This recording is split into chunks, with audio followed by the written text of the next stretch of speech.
Okay, so we are recording now, and I'm going to share the screen.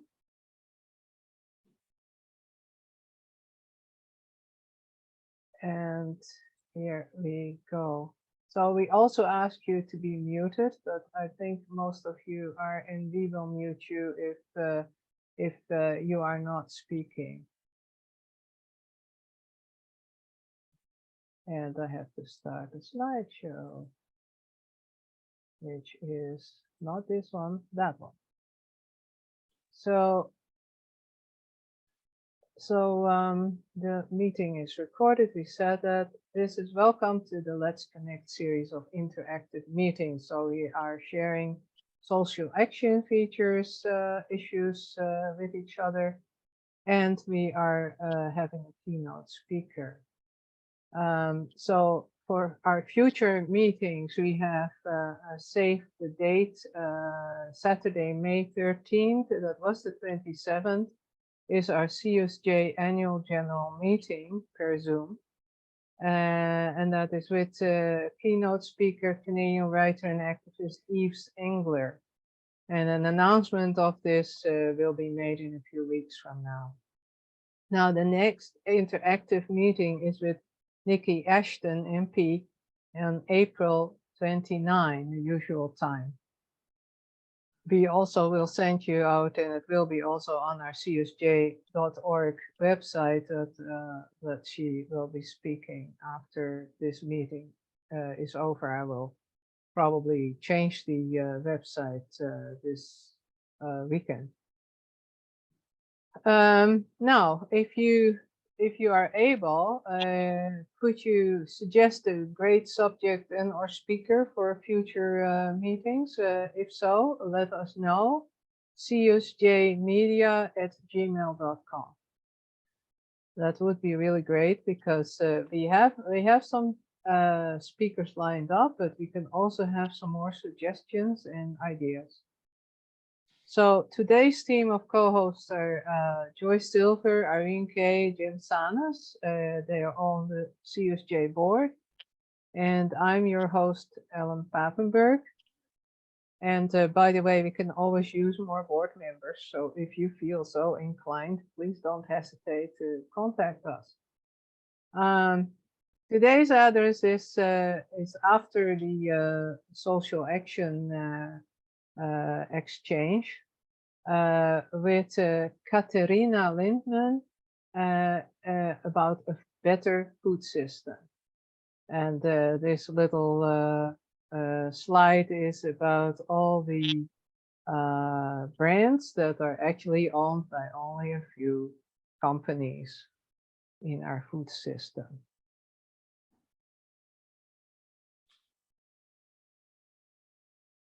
And agenda for today's meeting is Chalice lighting by Joy, land acknowledgement, social justice issues across the country, and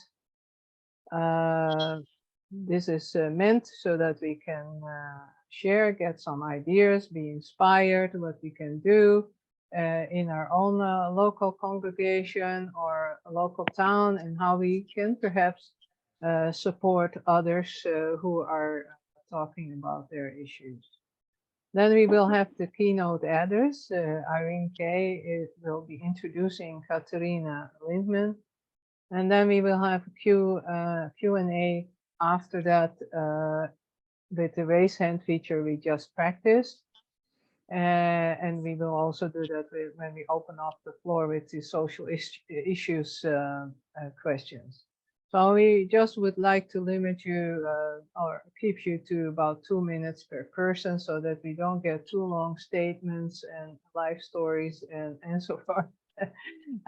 If you want to have more time, let us know, because we're not going to be we're not going to be mean. So okay, next slide. Joy, can we spotlight Joy?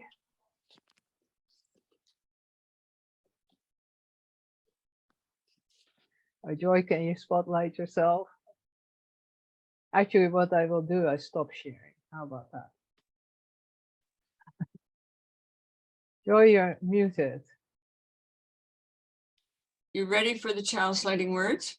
Yes, All right. Have you got the chalice up somewhere? I can't see it. I will share the screen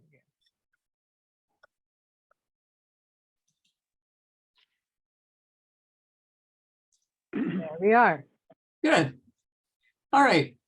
Flame of fire, spark of the universe that warmed our ancestral hearth, agent of life and death, give us deep gratitude.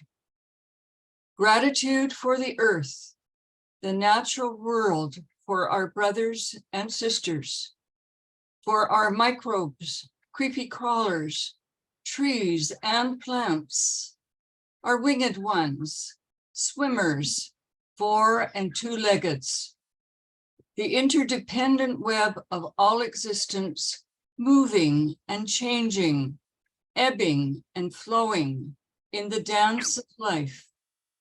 May our chalice remind us that we are all connected, from our human bodies to the smallest microbe. May we protect all that is, that we may have a wonderful life. So be it. Ah, thank you, Joy. That was very meaningful. Okay, then we are now going to the land acknowledgement. We respectfully recognize and acknowledge the relationship that First Nations, Inuit, and Cree across Canada have with the land all Canadians live on and enjoy. This acknowledgement should only be a first step in eventually approaching restoring unceded land to the Indigenous nation or nations that previously had sovereignty over these lands. Now we go to our social action issues. And the first one is there is a rally tomorrow for Hassan Diab. He, from Francis Deverell in Nanaimo, we got this following message. Hassan Diab goes to trial in France in absentia. So he's not going to be there. They just open up the court and he cannot even say anything about it. On April 3, 2023, for a 1980 bombing in Paris, although Hassan was not even in France at that time. His ordeal has disrupted his and his family's life for nearly 15 years. See much, much more on our CUSJ forum. That is a discussion forum on Google Groups. If you want to join this discussion group, email CUSJforum with the +, subscribe at googlegroups.com. We will send, after the whole meeting today, we will again send out a newsletter the coming week where we will have these details listed. By the way, CUSJ has been supporting this case for a long time, and our last contribution was a donation of $500. So if you want to support Hassan Diab's rally tomorrow, Sunday, March 26th at 2:30 till 4:30 p.m. Eastern Time.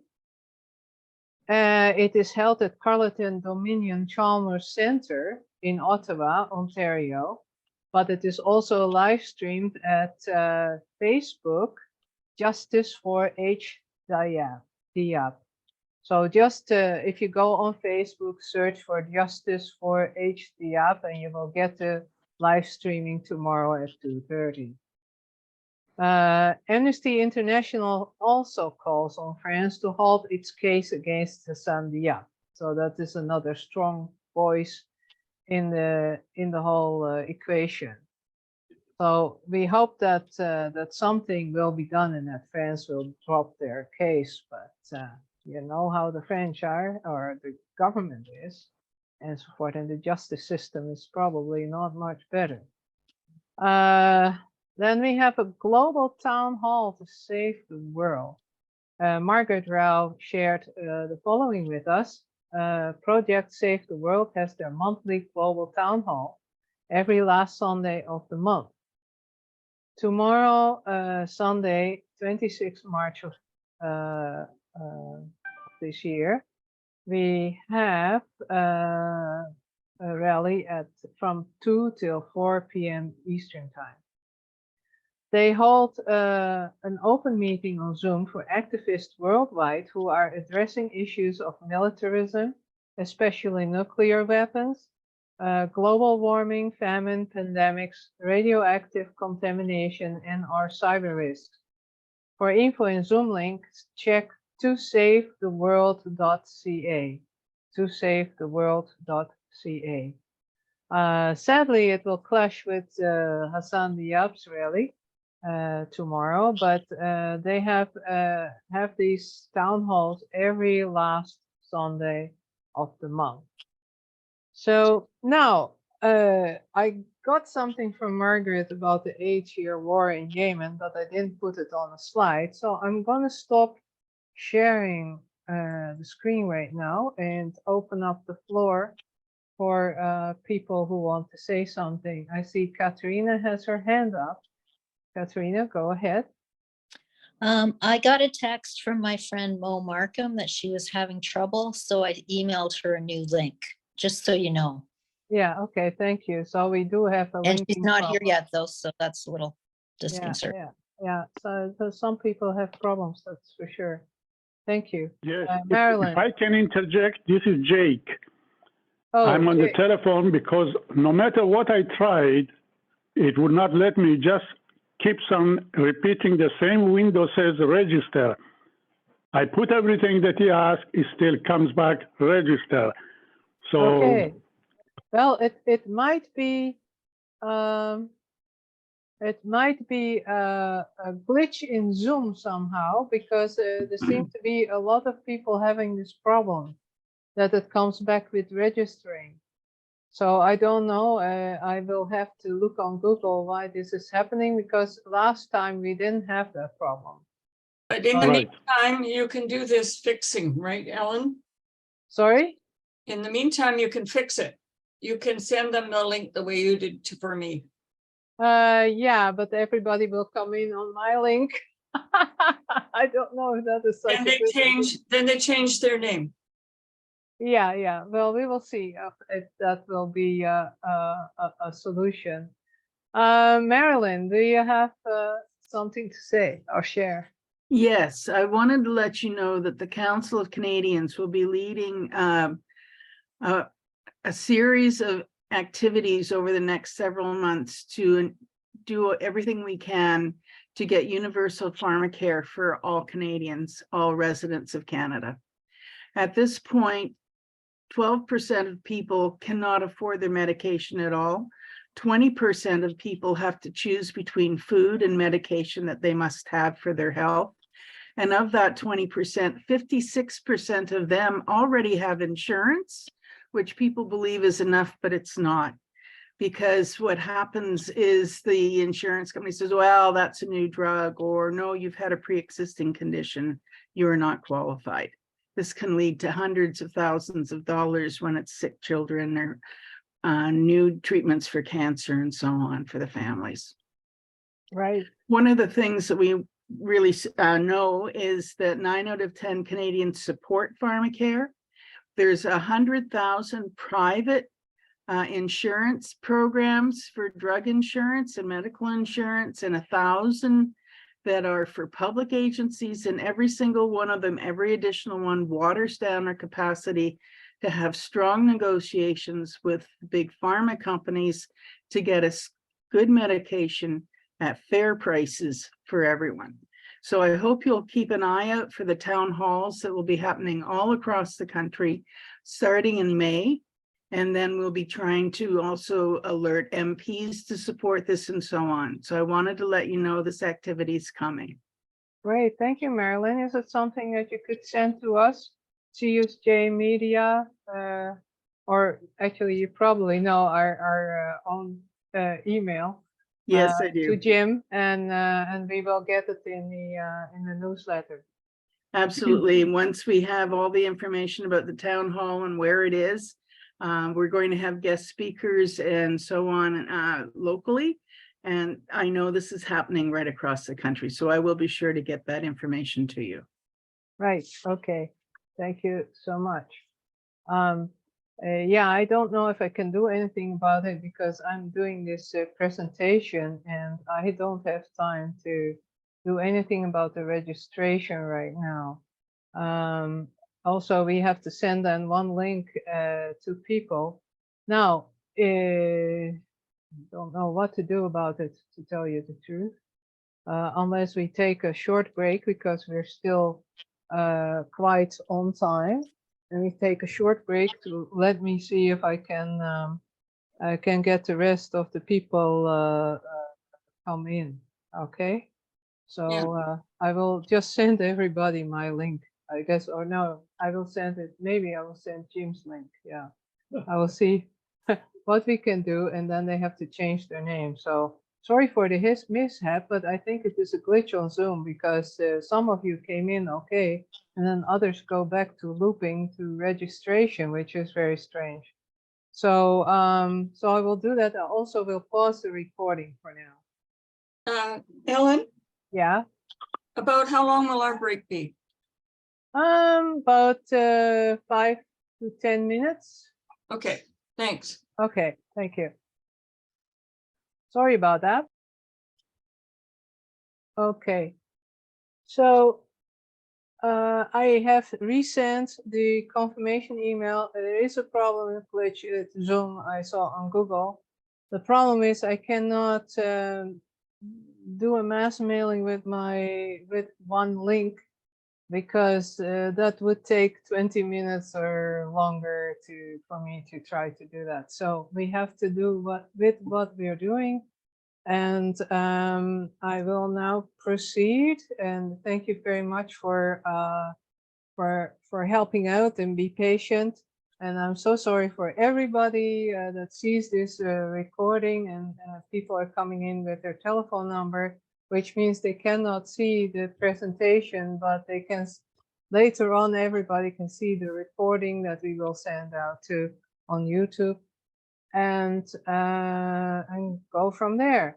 Next time we might do another way of registration and not per Zoom, even though it's more work for me because I have to make a form on the website. But anyway, done that before, been there, got the t-shirt, so we will just proceed to do it that way. Hopefully that will work better. Okay, let's continue. Share. Oh, I have to lower my hand first. Yeah, where is it? Here. And some more. Jim, can you look at the waiting room? Yeah, okay. Well, I just flipped it over. I was too fast.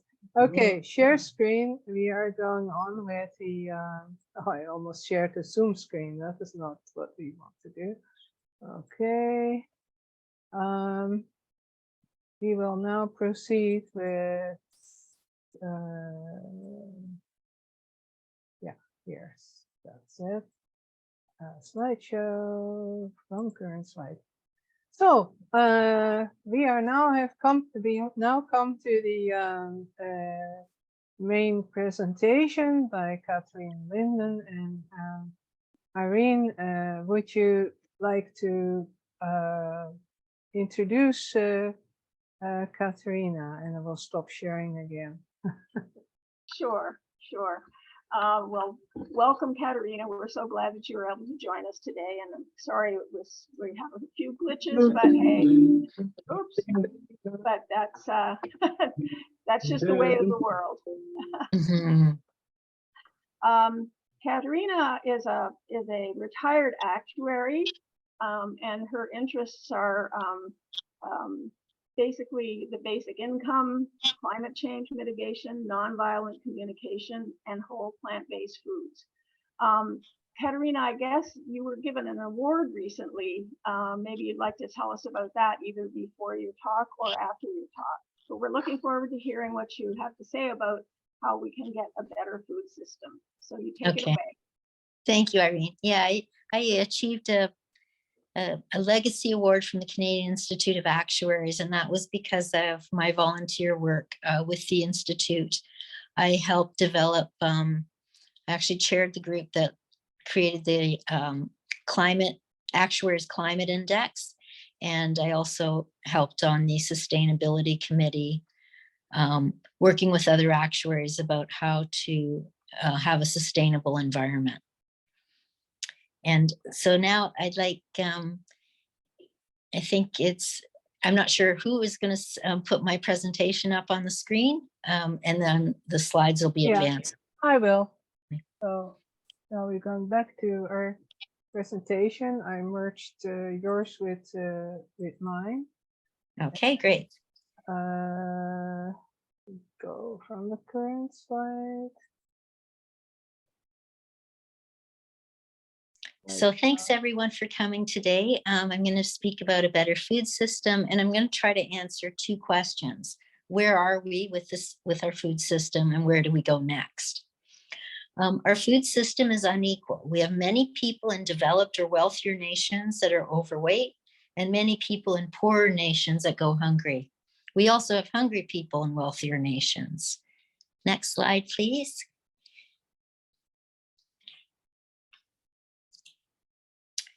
Here is a chart prepared by Oxfam showing the 10 largest food corporations in the world.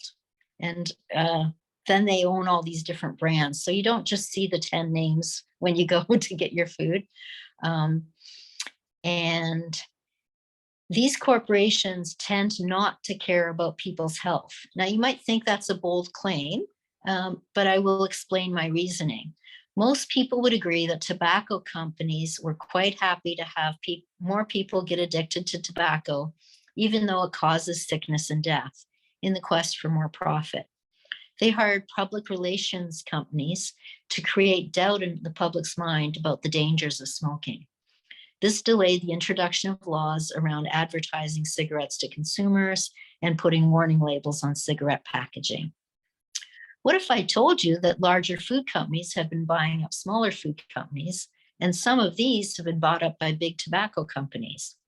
In 1985, R.J. Reynolds bought Nabisco for $4.9 billion, and Philip Morris bought General Foods for $5.75 billion. In 1988, Philip Morris then bought Kraft Foods, which was rebranded as Altria in 2003. Tobacco companies had scientists on staff who worked on how to make the nicotine from their cigarettes more readily absorbed into the brain to increase their addictiveness. Once the tobacco companies bought the food companies, they applied that research in how to make foods more addictive. They generally do that by increasing the fat, salt, and sugar content of the foods. They also engineer the crispiness of chips and crackers to make you want to eat more. Cargill is another big food company, and they started with the ownership of one grain silo. So they don't actually grow food, but they really worked in infrastructure, building silos, railway lines, and so on. Eventually, the company grew and grew by building lots of infrastructure, and they made money on each transaction. They started in Minnesota and created a beltway from the Midwest to Chicago and other ports and cities. In 1924, they purchased the Taylor and Bernique Company, which had an advanced communication system. They used the information to make even more money. They got into commodity trading using their superior information to make more money. And they also expanded into trading futures, where you're allowed to use insider trading knowledge. They owned so much infrastructure that pretty much all farmers had to go through Cargill to sell their crop. Today, the Cargill Macmillan families own 88% of Cargill, which is the largest privately held company in the United States. The family has 14 billionaires. Their revenue in 2021 was over $134 billion. And it's difficult to get into a grocery store today and not buy something which profits the Cargill family. And just 4 companies control 86% of the beef market. They are Tyson, JBS, National Beef, and Cargill. And half of all the agricultural land in the United States is owned by Bill Gates. Bill Gates is also the largest shareholder in the CN Railway. CN used to be a Canadian Crown Corporation, but it's been privatized. So we have an unequal, quasi-monopolistic food system. Next slide, please. So now I'm going to talk about the unhealthiness of our corporate food system. And for people on the phone, this is a graph and it's showing rates of obesity in different countries, and they've all been trending upwards, with the United States leading the pack globally with the amount of obesity in the country. I was just going to take a look at the number. Approaching about 30% of people in the United States are obese. So over the last 50 years or so, corporations have, through processing, removed the fiber from a lot of foods. Removing the fiber increases the speed that the sugar within those foods turns to a pleasing dopamine hit to the brain, making you want to eat more. Removing the fiber also messes up the signal that you would normally get that you are full and that you don't need to keep eating. This is a contributing factor to the obesity epidemic. As Dr. Michael Greger notes, obesity is not some moral failing. It's not gluttony or sloth. It's a natural, normal response to the abnormal, unnatural ubiquity of calorie-dense, sugary, and fatty foods. In hunter-gatherer times, people actually ate from gathering much more than they would from hunting. Most of the food was greens with some root vegetables. When they found any calorie-dense, sugary, or fatty foods, they would be eaten with gusto as a guard against famine. As a result of our unhealthy food system, rates of diabetes, heart disease, and obesity have been steadily increasing. About 97% of Canadians don't get enough fiber. On average, we only get about 1/2 the recommended amount, which is 25 grams a day for women and 38 grams a day for men. Fiber is essential for human health, and the only place you can find it is in plants. Fiber is what makes up the plant's cell walls. Modern hunter-gatherer populations, such as the Hadza in Tanzania, consume 80 to 150 grams of fiber per day and have much better cardiovascular and metabolic health than the average Canadian. This suggestive link between fiber intake and health is well supported by scientific research. In 2019, a meta-analysis of over 200 studies found a significant link between increased fiber intake and lower all-cause mortality. The study is limited in that very little data exists for those consuming more than 30 grams of fiber a day, although the findings suggest that even greater health gains are likely as more fiber is consumed. It reduces the risk for developing coronary heart disease, stroke, hypertension, diabetes, obesity, and certain gastrointestinal disorders. It also improves serum cholesterol, blood cholesterol, lowers blood pressure, improves blood glucose control in diabetes, promotes regularity, aids in weight loss, and appears to improve immune function. But don't just take a fiber supplement to get more fiber. Eating more plant foods, instead, it's better to eat more plants that have not had the fiber removed. By eating the whole plant, you will not only get fiber, but also antioxidants, vitamins, phytonutrients, and minerals. And by eating whole plant foods, you're likely to eat less processed foods, which magnifies the benefits even more. Our gut and colon are where the benefits of fiber happen. Fiber isn't food for us so much as it's food for the bacteria living inside us.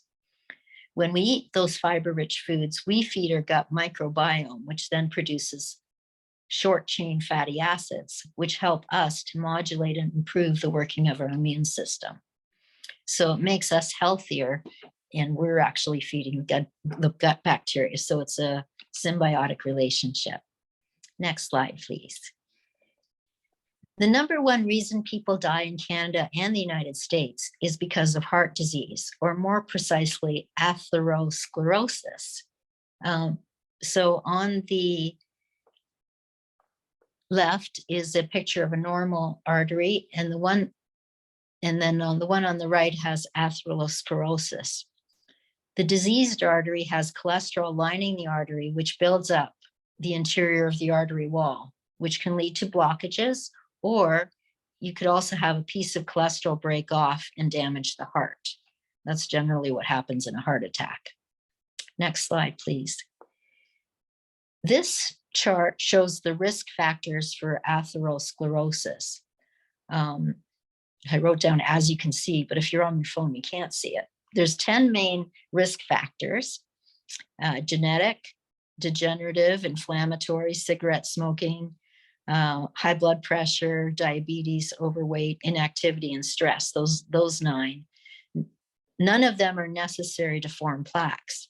But the last risk factor, which is a cholesterol problem, it is necessary to have a cholesterol problem to form those plaques that are so dangerous. Cholesterol is found solely in animal products. Although humans respond to dietary cholesterol at different rates, everyone can lower their cholesterol levels by decreasing the amount of cholesterol that they ingest. Foods high in fiber, and again, fiber is found only in plants that haven't taken the fiber out, help the body get rid of excess cholesterol. Another thing is that toxins that arise from using chemical fertilizers to grow plants bioaccumulate in animal fat. So a good way to avoid food dioxins is not to eat animal products. One can avoid 98% of the dioxins found in food by not eating animal products. Next slide. Okay, so this chart shows meat production from 1961 to 2020 globally, and meat production has more than quadrupled over the last 50 years. And this, next slide, please. This chart shows meat production from 1961 to 2020 for select countries. And the 2 largest ones are highlighted. The 2 largest meat producers are China, and first China and then the United States. Note the decreasing meat production trend for China, which I interpret as good news. So to recap so far, our food system is quasi-monopolistic, and it delivers poor health outcomes by over-processing foods and delivering a lot more animal products than just 50 years ago. Next slide, please.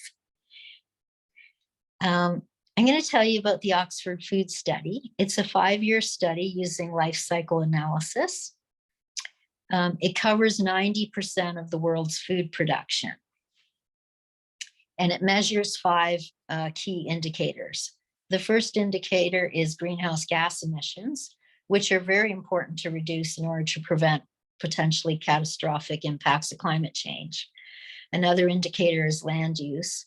And when land is deforested, it is releasing the carbon that was in the forest into the atmosphere, which contributes to climate change as well as biodiversity loss. Another indicator is terrestrial acidification, which is also referred to as acid rain.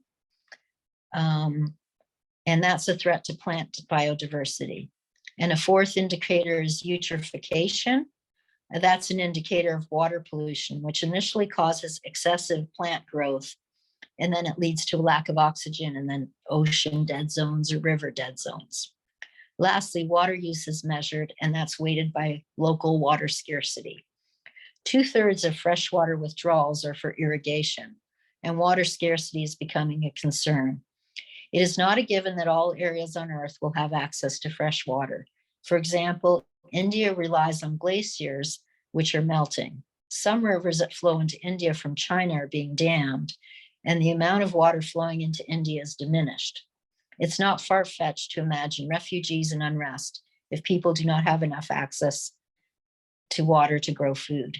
And the southwestern United States are also expecting to have water supply issues. Next slide, please. So this shows greenhouse gas emissions per 100 grams of protein. And each bar represents the range of of answers that they got for the greenhouse gas emissions per 100 grams of protein, because farms are different and their methods are different. But where the bar turns from light gray to dark gray is sort of the bottom 50% compared to the top. So where the line change shows the average amount. But you can see that basically animal products like eggs, farmed fish, cheese, cows, whether it's beef or dairy, have way higher greenhouse gas emissions than the plant-based sources such as ground nuts and peas. And beef in particular is quite bad for greenhouse gas emissions. And that's due to the methane emitted from cattle, as well as the energy use that goes into all the crops that then feed the cattle. Next slide, please. So this is the land use per 100 grams of protein. And again, we see this stark difference between the animal sources and the plant sources. The next slide there is the, okay, so that's land use. Then we can go to the next slide, which is acidifying emissions. So this is the acid rain. Again, the animal sources are a lot higher. And then we have the eutrophizing emissions, which is what causes like water pollution and ocean dead zones. And then lastly, the water use. Nuts is pretty high actually. So that's like one sort of counter example where the plant product is pretty high. In general though, the more you can eat plants, the better we are on the ledger. And this one shows just the tremendous amount of water use for cheese. So the conclusions of the Oxford Food Study. So one of the main findings of the Oxford Food Study is that meat, eggs, dairy, and aquaculture, because there's a lot of fish farming that goes on, and they use crops that are grown on land to then go feed the fish. That uses 83% of the agricultural land, but it only produces 18% of the calories. This implies that if the world replaced that 18% of calories with plant-based alternatives, we could free up 79% of the farmland and enabling that to return to the wild, which would store more carbon than it does currently and provide more habitat for wildlife. It would also reduce agriculture freshwater use by 20%. It would reduce agriculture's greenhouse gases, water pollution, air pollution by about half. And it would also be able to feed everyone. So we wouldn't have about 800,000 people that are chronically malnourished like we do today. Okay, next slide, please. Thank you. Okay, so big picture impact of letting the land rewild. And this would be over the next 50 years. So, sorry, the titles are a little funny there, but the fossil fuels since 1970 have put in 165 gigatons of carbon into the atmosphere. And then when we add in the amount from deforestation during that time period, we're up to 240 gigatons, because clearing forests added another 74 gigatons for a total of 240. But if 80% of the agricultural land was allowed to rewild, then over the next 30 to 50 years, 352 gigatons of carbon would be sequestered, in effect, reversing climate change. So to summarize where we are, we have a quasi-monopolistic food system. The food system has been engineered to be addictive and unhealthy, and also environmentally dangerous, threatening our life support system. So I'm down to the next slide is where do we go next? So we might want to consider disrupting the grocery system, right? And I've often thought that the best, well, not all, it's not that I thought this, but I've heard from Richard Rohr, one of the quotes that I really like from him is that the best criticism of the bad is practicing the better.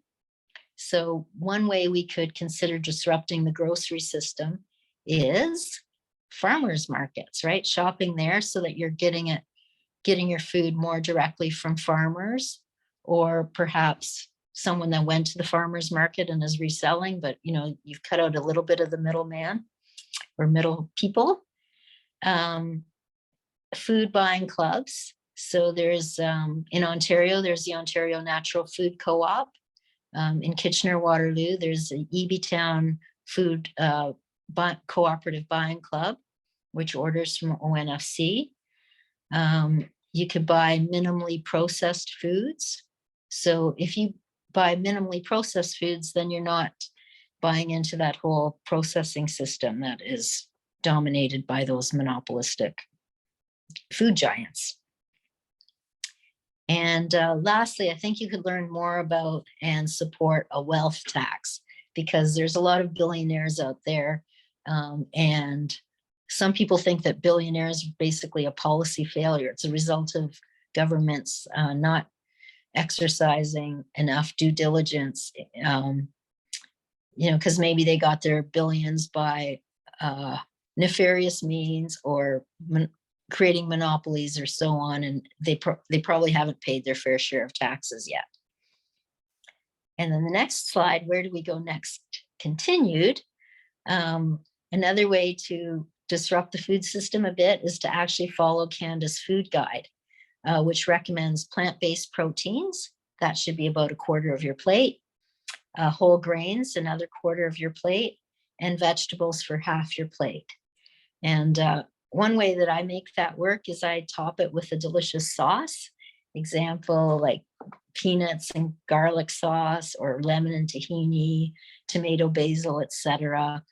I like to put some kind of nuts or seeds in the sauce, because then it adds fat and it's more satisfying. And another option would be to buy less meat, particularly beef, because we really need to stop growing animal agriculture and start reducing it. And the people in Canada and the United States are one of the largest meat eaters per capita in the world, far above the world average and far above what's sustainable. We need to really reduce the amount of animal products so that we can have a livable planet. Okay, so then I just want to go over some useful resources before I open it up for questions. So the first 3 that are shown there, the More Perfect Union, that's where it's a new YouTube channel that I just discovered recently. And that's where I learned about the Cargill family. And then they have other really interesting things where they've done some research and do some high quality videos. The next one I plan to watch is called How These Billionaires Made Millions, or how this family made billions of dollars by killing millions of people. And that's about the Sackler family and the opioid crisis. Another useful resource is, oh yes, I didn't talk about The Lever. So that's an investigative journal outlet. They've done some really good investigative reporting, particularly on the East Palestine train derailment. And then Breaking Points is another show that I really like that has both a Democrat and a Republican. It's about American politics, but they're each willing to criticize their own party and enter into dialogue with one another about the news from a working person's point of view, not from the elite point of view. Another resource is Actuaries for Sustainable Healthcare. That's an organization that I helped, that I co-founded, and our mission is to educate other actuaries about whole food, plant-based nutrition and how we can work that into the compensation for healthcare practitioners, because it's a lot less expensive than doing surgery. And whole food, plant-based nutrition can both prevent and reverse chronic illness, which is about 80% of our healthcare costs, and it keeps going up and up. Non-actuaries can join and subscribe to our monthly email list, and we just highlight some studies that have come out about health. And I think you might find that very useful. Another resource is Dr. Greger's Daily Dozen. So he's researched like what are the 12 most healthy foods that you should eat every day, or you could eat every day to improve your health. And it gives you a nice little app if you want to use it, or to help you add the good as a way to displace maybe what's less healthy. And I think there's another resource, which is, Forks Over Knives is a documentary, and that's the one that really taught me about whole food, plant-based nutrition. So that had a big impact on my life. And then the last one is the Oxford Food Study. I think that's just amazing that 83% of the land is used for animal products, but it only gives us 18% of our calories.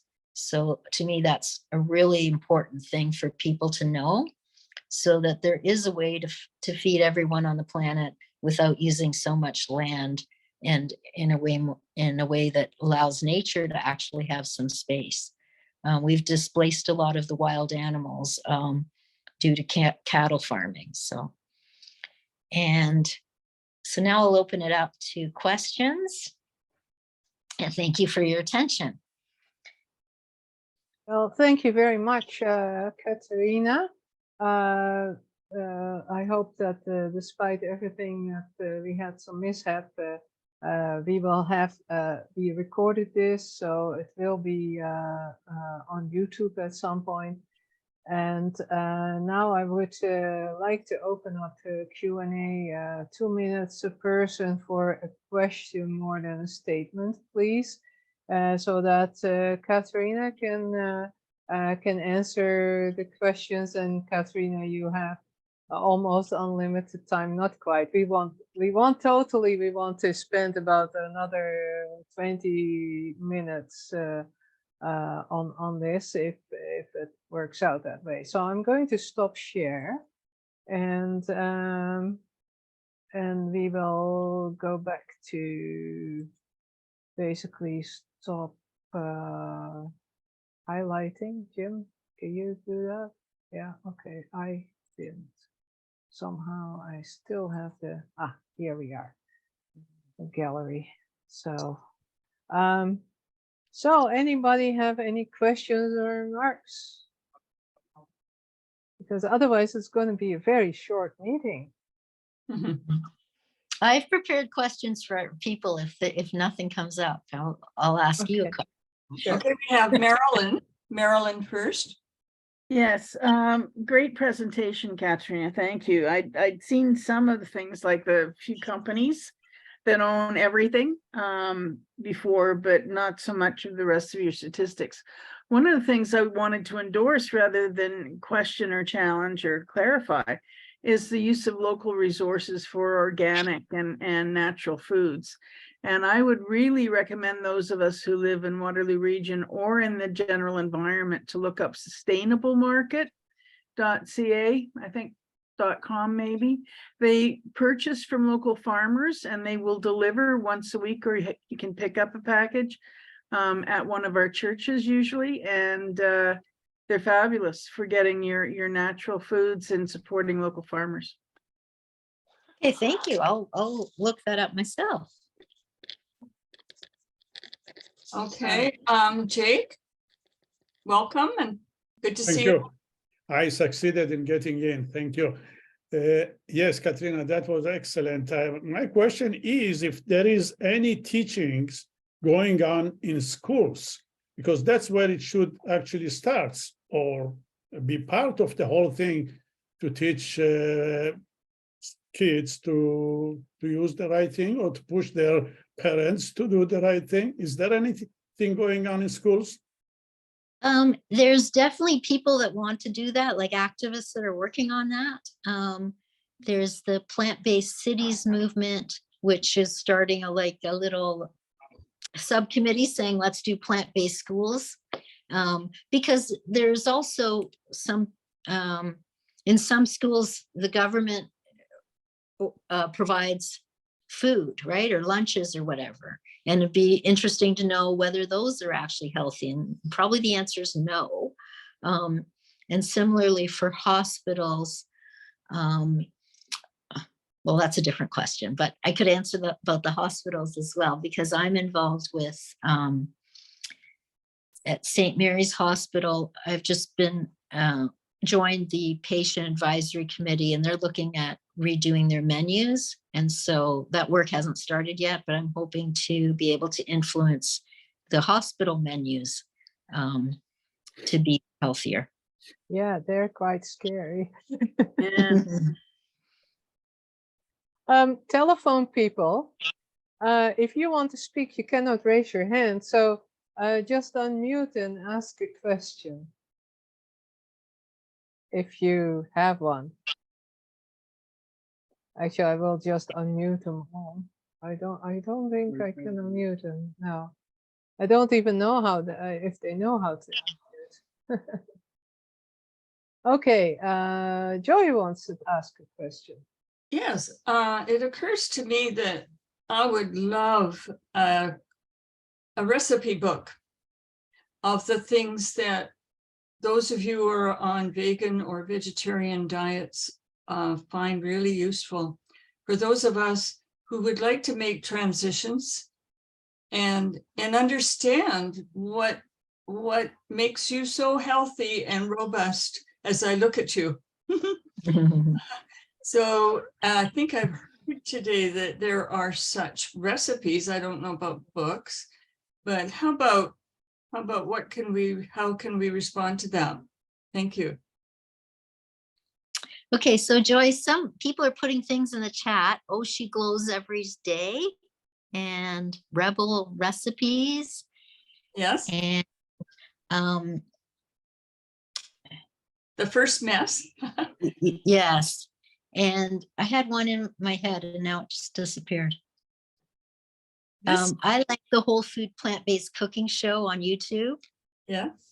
And I also like, again, it's not coming to my head right now. That's okay. It'll come and you can put it on chat. Yeah, and then I'll say it. Okay. Will chat be saved, Ellen? Yeah, well, Jim wants to say. Yeah. We have more Jims because I sent Jim's link to people. So people that are not Jim, can you rename yourself? 3 dots in the right top corner of your little frame, and you can rename your name. I can just say that it's a very simple thing to just make your cooking a little bit simpler. You know, use raw ingredients, and don't get involved with processed foods. It saves an awful lot of money, and it's pretty easy once you get into it. It isn't easy when you have a partner who won't go there. It's Well, easy for me.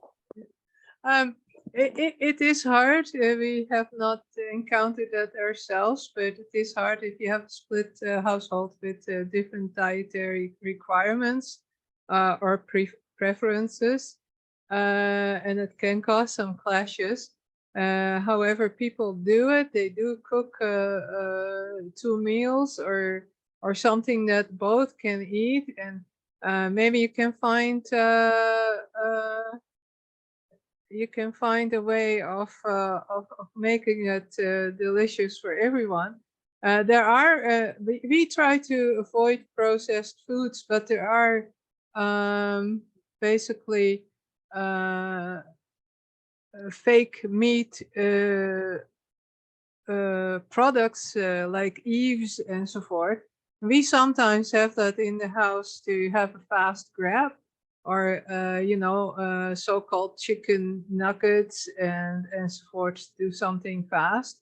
On the other hand, fruits, vegetables, everything, you don't have to have processed foods for that matter. And we do like tofu. That's the only processed food, if you would say. It's not really processed, but yeah, doesn't have anything extra in it.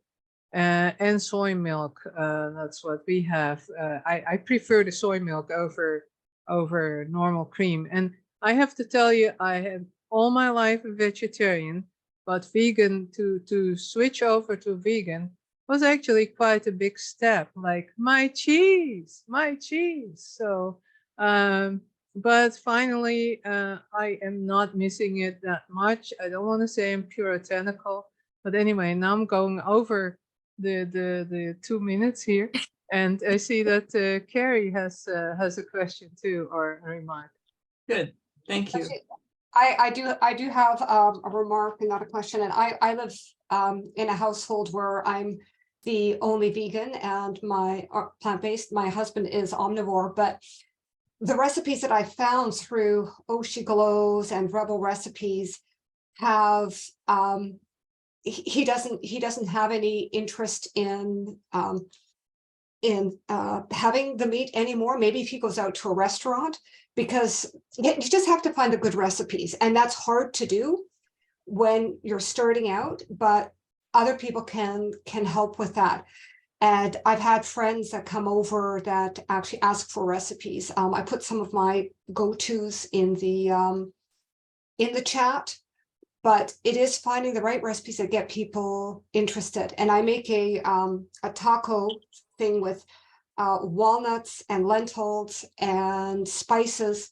And one person said, I thought you weren't eating meat. And I said, you're not, I don't. And he goes, well, why are you eating that? And I said, well, because it's not meat. They didn't even know. It does take a while, but finding the right recipes can make all the difference. Thank you. And I would be more than happy to help anybody with that. Yes, and we can put it in our newsletter after. That would be really great. Thank you. Yeah, and I'm coming over, Carrie, because I live in Coquitlam and I can do that. I saw that. You may have to wait a while. I'm not cooking because I was hit by a car in February, so I'm still recovering from a broken leg. Oh, yeah. But come summer, I'll be cooking up a storm. Absolutely. Okay. Good on you. You can put your hand down now. Yep. Okay. Forehand. Well, Okay. That's awesome. Anyone else? I don't know. Muted telephone people. I don't know if you can unmute yourself. I forgot what it is. *6 or something. I forgot. Jake, That do you have sounds any right. idea how *6. to do that? I have no idea. Can Sorry. you hear me? 6 is pretty universal for unmute. oh, I think is I that? hear Ati. Ati, did you want to speak? Yes. Ati? I start apparently to unmute. Yes, you Yes, are thank you for unmuted. You are unmuted. So you want to ask a this question? excellent presentation. I'm living in a sort of an institution where we have a common kitchen, a dining room. So don't have all these cooking options. On the other hand, it's very efficient, and the chef in the kitchen is very knowledgeable. So I'm mainly eating vegetarian here. So I wanted to ask about some of the things that you brought up. First of all, this notion of buying local and eating local, and instead of buying food manufactured by corporations. It sounds very moral and idealistic, but is in fact rather inefficient and very expensive. Driving around, and I'm quoting research on this, to buy this food from places like a country market and farms and so on, consumes a lot of energy, usually gasoline, and a lot of time and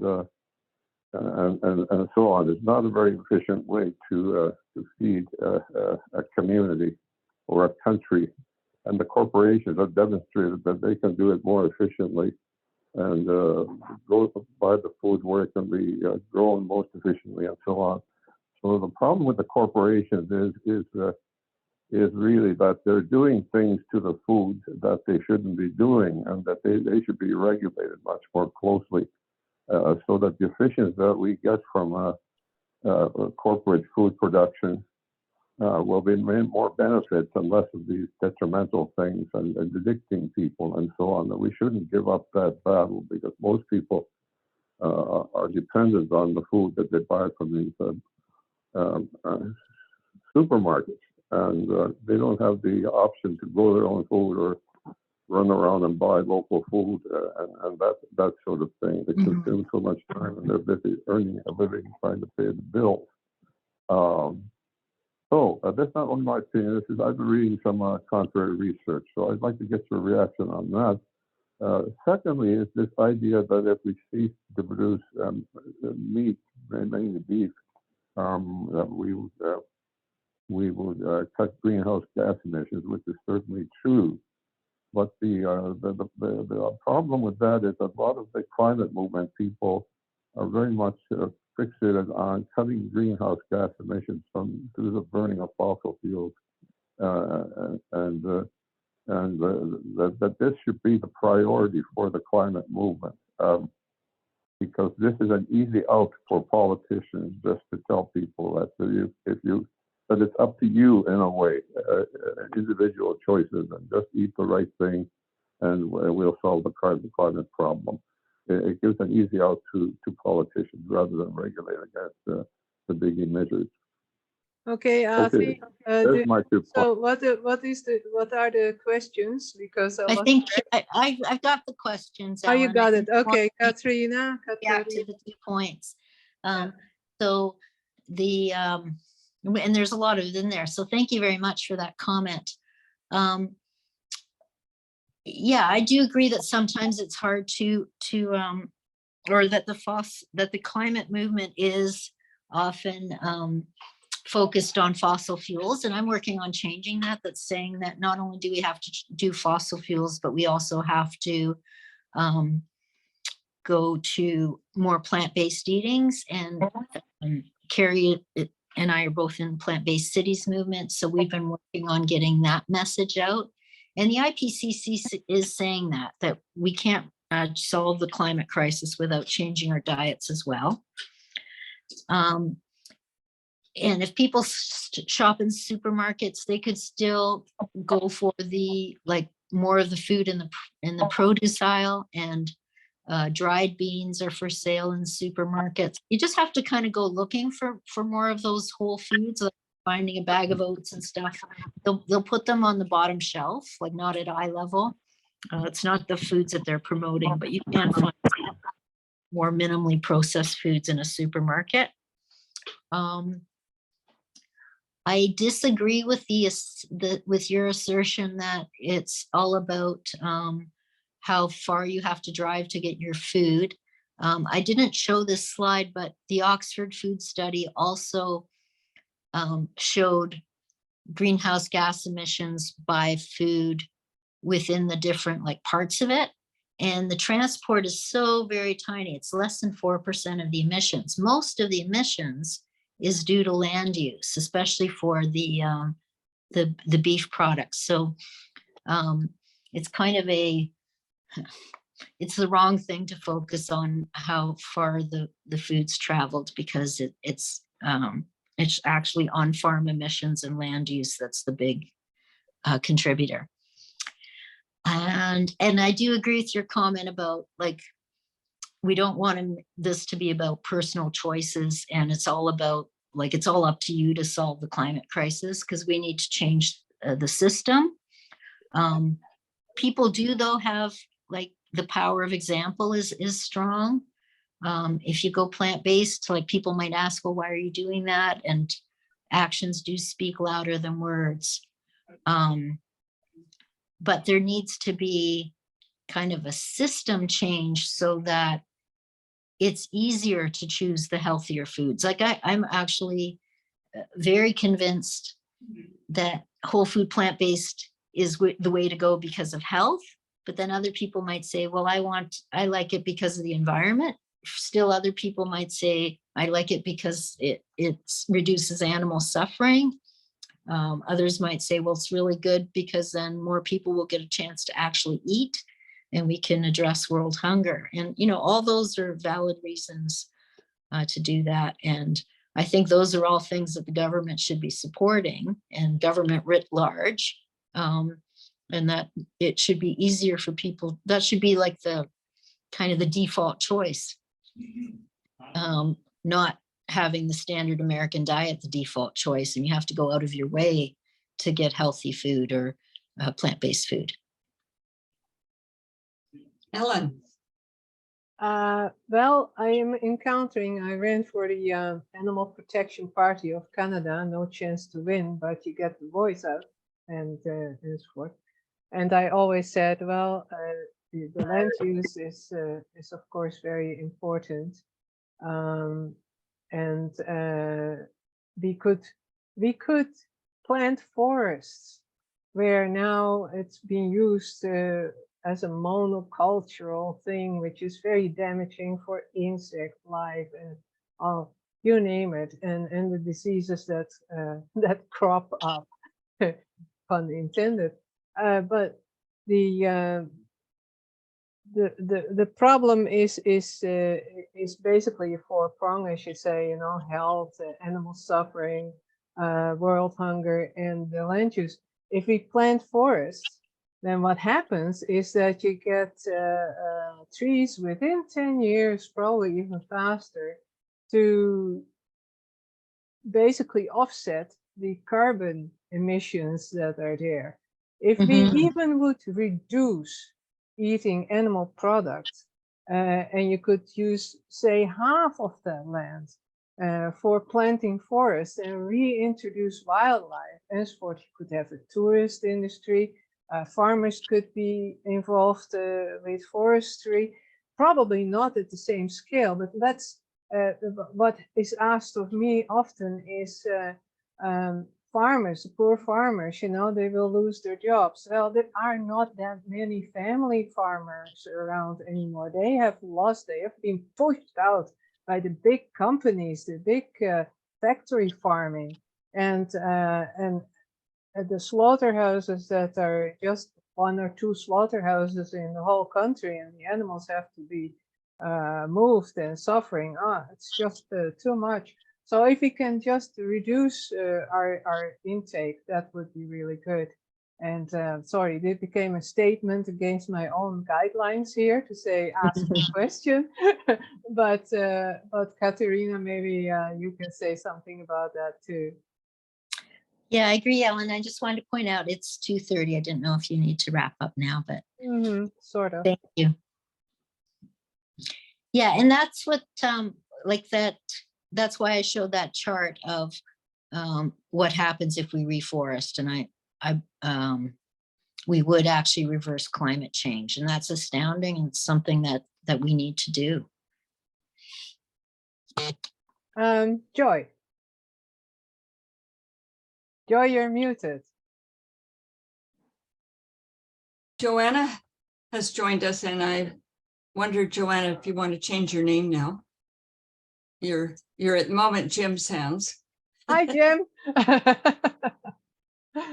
Joanna is also from my congregation in West Vancouver, BC. Oh, I've got people knocking at my door. John is ringing them in. So I have a wondering, and that is we talk about all the things that we could do. And this is not just food security issues. It's other climate change and housing and blah, blah, blah. What I think we need to add to our rhetoric always is our ideas, what we picked up, what we've learned that could be useful to telling the people who would be fearful of losing their jobs what kinds of jobs would open up for them that could replace the income that they're now receiving, because that's the biggest fear for them. We often miss that point. And so they reject anything that we want to say. So I put that out to you, to Caterina, and any of us who want to be advocates of ideas to help us turn the world around. Yeah, I'm a member of Basic Income Waterloo Region, and so's Marilyn, who left. So we believe that Canada should have a basic income guarantee, and then people will be less fearful of losing their jobs, and they can transition into something else. Like you could go from animal-based farming to plant-based farming. And you could do things like value-added things. So, make lentil burgers or something that's really delicious for people to eat. Some people have transformed into like a mushroom farm. And then you could also take the mushrooms and make them into delicious creations. Carrie? Yes, so I'm going to say something similar to Caterina. An animal rights organization, PETA, actually has a group that looks at helping farmers transform, and they're that subset of the group is right now based in the States, and they did help one chicken farmer transition to mushroom. Definitely transitioning depends on what you have in that area. If you can't grow crops in that area, you won't be able to. However, there are things like vertical farming, which allows more like a greenhouse type of vegetable farming to occur. There's also an organization in Europe that also helps animal-based farmers transition to different types of farming. So there is no doubt that we need some work in that area to make that information more available. Certainly we don't have one group in Canada that focuses on that, but it is something that other areas in the States and in Europe that they are looking at. So we maybe have some learning to do, but it's certainly something that we can help with. And I think, yes, we have to be conscious of the fact everybody's afraid of losing a job. And there are options. We just have not, I think, fully coalesced that here in Canada, but that is something we would have to do. Thank you. Good. Any more questions? Offerings? I just want to make one remark about if we have more vegans, there's more vegan food to be made. so more vegan products. So there will be a whole new industry popping up with that, and you see it already happening with restaurants, but also with products and produce. I mean, we will have much more produce. Now, it will not completely replace the animal industry, but as said, the animal industry, let's face it, it's not all family farms anymore. So it's the big companies that will be suffering, and there is enormous amount of subsidy being given to the animal industry, which they are actually not sustainable by themselves. One of the things I like to point out that doesn't get talked about a lot, in the 1980s, the farmers that were growing tobacco were encouraged by the government to change over to beans. And the bean industry in Ontario has become one of the biggest suppliers of beans all over the world because we have the ideal growing area for beans, and the tobacco farmers have completely transitioned. Okay, well, Beets or beans? sorry? Beets or beans? Beans. Beans, thanks. Yeah. Actually, you can see the other side here behind me, bags of beans. I don't know if I can even show it, but I probably can't. But we have from the food for the food bank, we have our Unitarian Bean Project, and we sent 4,000 pounds of beans to the food bank. In our heydays, we did even 70,000 pounds to the food bank in Toronto, and then they said, "Oh, we can do that ourselves," and so that basically we are now a bit low key. But it is such a good source of protein that is widely overlooked, unfortunately, and it's delicious. So Yeah, it's nice. So I would like to wrap it up now. Caterina, do you have anything more to say? I just want to thank everyone for coming, and I appreciate the questions and the reflections I heard. Thank you. Yeah. Okay, and this is being recorded, and we will send everybody a newsletter and all the sources and so forth. So I'm going to share the screen again right now to wrap it up. To choose the right screen. There's always a problem somehow from the current slide. So we go to the next one. So next next month, we have Saturday, April 29th, Nikki Ashton, MP, and she is standing with indigenous communities. That's what she's talking about, and how we can stand with them too. Nikki was first elected as MP for Churchill Kiwatinuk Aski in 2008 when she was 26, and now lives in her hometown of Thompson, Manitoba.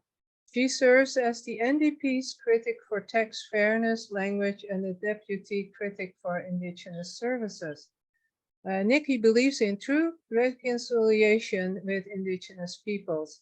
She is proud to work to bring together Indigenous peoples, and she has a strong voice in Ottawa for change because she is unafraid of challenging the status quo, which is really a good thing.